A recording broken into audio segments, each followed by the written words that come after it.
Buat saya, ketika dia berhadapan dengan teman-teman media di depan, itu tidak ada hubungan apa gentleman atau tidak gentleman.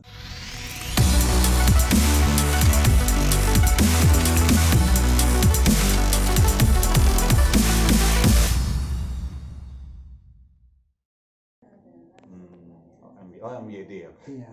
Nah, Oke, jadi kalau kita bisa, kalau begitu MYD keluar dan kemudian dia menghadapi pers, menghadapi media, dan kemudian menampilkan bahasa tubuh yang menurut saya generik ya, kalau misalnya orang minta maaf di Indonesia, adalah tangan disedekapkan gini ke depan, terus kemudian minta maaf.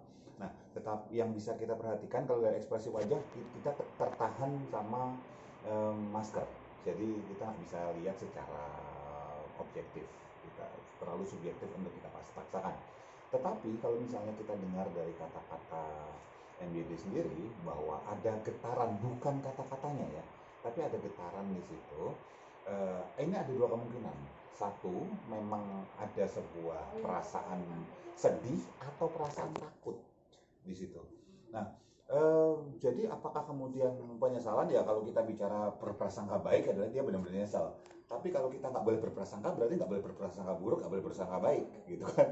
Nah, kalau nggak berprasangka, berdasarkan analisa aja, bisa kemungkinan besar sebetulnya yang dia rasakan itu bukan masalah menyesal atau merasa salah apa segala macam, enggak. Antara takut atau apa namanya, takut atau khawatir, atau sedih sih, antara takut sama sedih itu yang terlihat dari kata-kata dia ketika dia mengucapkan permintaan maaf. Nah, takut apa? Bisa jadi takut atas konsekuensi hukum yang terjadi setelahnya. Kalau sedih apa? Sedih bahwa ya itu berarti kan regrets ya, menyesal apa yang sudah terjadi. Tapi karena penyesalan kan selalu datangnya belakangan karena ketahuan. Kalau datangnya duluan namanya pendaftaran, bukan penyesalan gitu ya.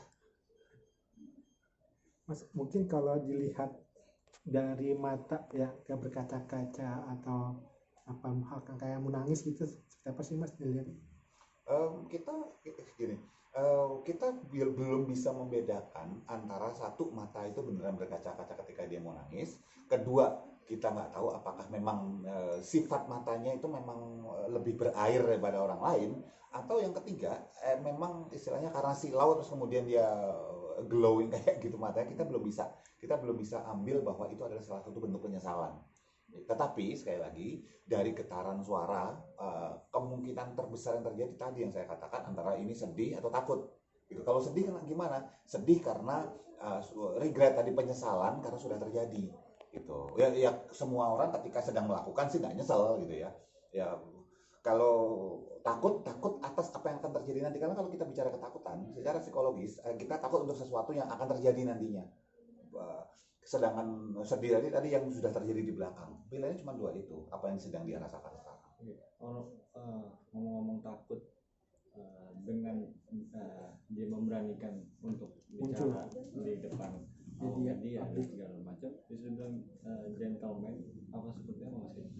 Buat saya, ketika dia berhadapan dengan teman-teman media di depan, itu tidak ada hubungan apa gentleman atau tidak gentleman gitu. Itu adalah kebutuhan untuk semua orang yang habis di BAP dan kemudian harus berhadapan dengan media karena dia adalah seorang selebritas atau kasusnya terkait dengan seorang selebritas, selebriti. Maka yang terjadi, dia perlu tanda petik memberikan, mengkomunikasikan dirinya, apa yang sedang terjadi, sudah terjadi, atau apa yang akan dia lakukan.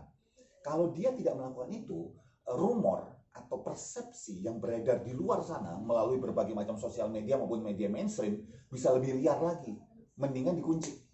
Dan itu buat saya sesuatu hal yang wajar untuk dilakukan, yang bisa jadi memang apakah dia terpikir sendiri atau diindus atau dimasukkan oleh penasehat hukum dari MYD itu sendiri.